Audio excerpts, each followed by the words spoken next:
Hey everyone, do you have that specific flashlight that you've purchased probably recently or some time ago and discovered that even though you have it turned off, the batteries drain and die? This is such a flashlight.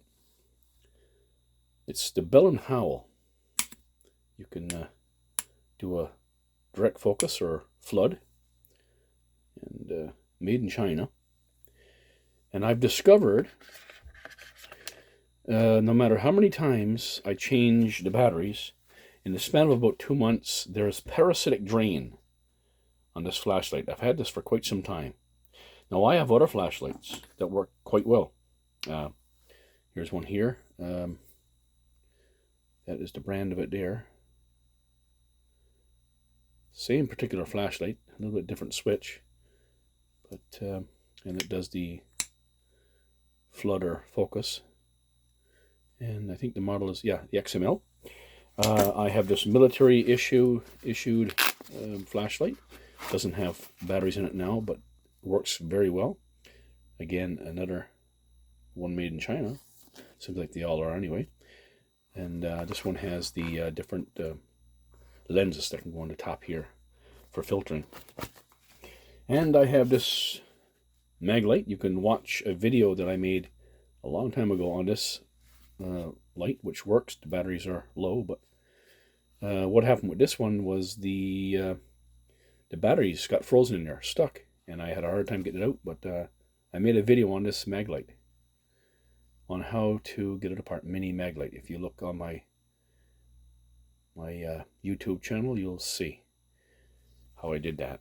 Anyway, and I also have this flashlight, and this one doesn't have batteries in it because it's not really being in use. It's a Duracell. I've got it quite some time. Works wonderful. I have a small little pen light out in the car. Same thing, works wonderful. And a few other flashlights kicking around, and it's only this bloody flashlight that has parasitic drain. There are a few things that could be wrong, and I doubt the first one I'm going to mention is a problem.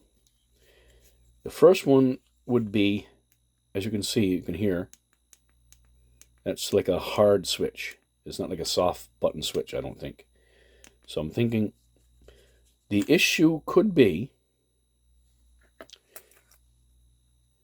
the small amount of electronics that's in this unit, in the head here. It may be a flawed design, which causes the circuit board, the small bit of circuitry in here, to tap a small little bit of voltage. For what reason? Not necessary, I don't know. But that could be an issue. But I doubt it. I don't think so. Now, there could be something in the circuitry in here, but I like I say, that might be soldered wrong, causing that parasitic drain. It would be a terrible flaw of design to do that, to have something that would be robbing power of your flashlight while it's off. These switches can be faulty. I know that.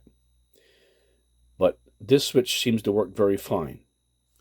Now, if you look, you'll see two little nibs there and over here.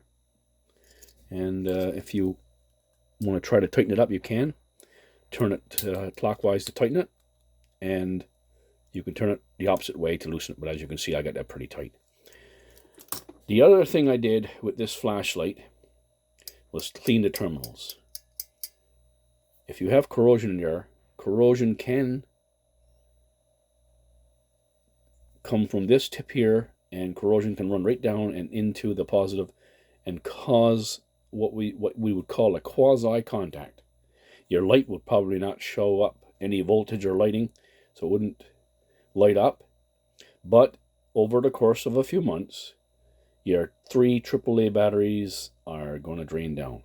But I know you can't see that, but it's very clean. There's no corrosion. And this here is like new, as you can see. And that one down there, suffice it to say that I clean it well. And so that could be the other issue. The only way that one can solve this issue, there's 2 ways technically, but both same means to an end, is to fill your batteries in this, but remove it. Take it out when not in use. And that's a bit cumbersome. That's not the way a flashlight should be designed. I cleaned this nib, by the way, too, as well. All these contacts are cleaned. The other thing you can do is, when it's not in use, of course, you make sure that the flashlight is off. This switch will make it go, just for a demonstration, it'll be high, medium, low, and then a strobe, and then Morse code, and then off. Some of them will go on, high, and then you got to click it to turn it off, and you got to go the second time to get the second phase, the third setting, and the fourth setting. You got to go on, off every time in between, and then come to the part where it's off, and it should be fine. The only other way to save your battery, other than taking out this little battery compartment, is to, and I don't recommend this, is turn this like that, so it's not making contact. So you'd hit the switch, and if the light don't come on, well, you know that the batteries aren't sending the circuitry, and that's the only way. But you can see here, there's not much thread left. So that's it. That's all you can do with these flashlights. That's what the problem is. Parasitic drain, of course. And there's only two solutions. Remove the batteries from the compartment or unscrew the back.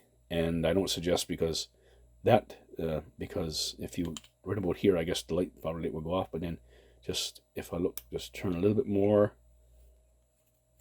and it de-threads.